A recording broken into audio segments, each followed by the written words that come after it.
एक आदमी ने गलती से नर बत्तख का अंडा तोड़ दिया। धातु के टकराने की आवाज सुनकर वह हैरान रह गया। उसने नीचे झुककर देखा कि अंडे के छिलके के अंदर एक सुनहरा बत्तख का अंडा था। वह बत्तख के अंडे को घर ले गया और उसका अध्ययन करने लगा। देखकर हैरान हुआ कि सुनहरे अंडे की शुद्धता 99.9% थी। वह उत्साहित होकर पत्नी को बताने गया, लेकिन पत्नी ने सुनते ही चेहरा लटका लिया। असल में उसी सुबह उसने बत्तख पड़ोस के बूढ़े वांग को बेच दी थी। कियांग को पता चला तो वह गाड़ी लेकर बूढ़े वांग के पास गया और दोनों ने $100 में बत्तख वापस खरीदने का सौदा कर लिया।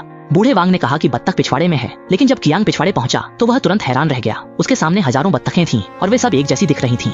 जब पूरा परिवार परेशान था कि क्या करें, तभी कियांग को अचानक याद आया कि बत्तख कुत्ते की आवाज सुनते ही डरकर भाग जाती है। तो पूरा परिवार जमीन पर लेटकर कुत्ते की आवाज की नकल करने लगा। लेकिन यहाँ बत्तखें बहुत शोर मचा रही थीं और वे काफी देर तक आवाज लगाती रहीं, लेकिन कोई जवाब नहीं मिला। निराश छोटा लड़का घर लौटने की सोच ही रहा था कि अचानक एक बत्तख लड़खड़ाते हुए उसके पीछे पीछे आ गई। असल में उस बत्तख ने छोटे लड़के को पहचान लिया था। दोनों पहले से ही दोस्त बन चुके थे और पूरा परिवार तुरंत उनके पास आ गया, यह पता लगाने के लिए कि क्या वह बत्तख उन्हीं की है। कियांग भाई ने तुरंत कुत्ते की आवाज निकालनी शुरू कर दी और नतीजा यह हुआ कि बत्तख ने सच में एक अंडा दे दिया। जब आदमी ने बत्तख का अंडा खोला तो उसमें सचमुच एक सोने का अंडा था और वह आदमी खुशी से झूम उठा। दोनों ने घर जाकर हिसाब लगाया। मौजूदा सोने की कीमत के हिसाब से बत्तख हर 10 मिनट में 4 अंडे दे सकती है। अगर वह दिन में 6 घंटे काम करे तो रोज 1 लाख कमा सकते हैं और कुछ ही समय में वे अरबपति बन सकते हैं। अब सबसे जरूरी बात यह है कि इस राज को छुपाकर रखा जाए। किसी और को इसके बारे में बिल्कुल पता नहीं चलना चाहिए। आदमी ने फिलहाल सारे सोने के अंडे छुपा दिए। रात को सोने से पहले वह आदमी बत्तख को देखने जाता, डरता कि ठंड न लगे, इसलिए वह खिड़की बंद कर देता और उसे कंबल ओढ़ा देता। उसकी हरकतों ने उसकी पत्नी को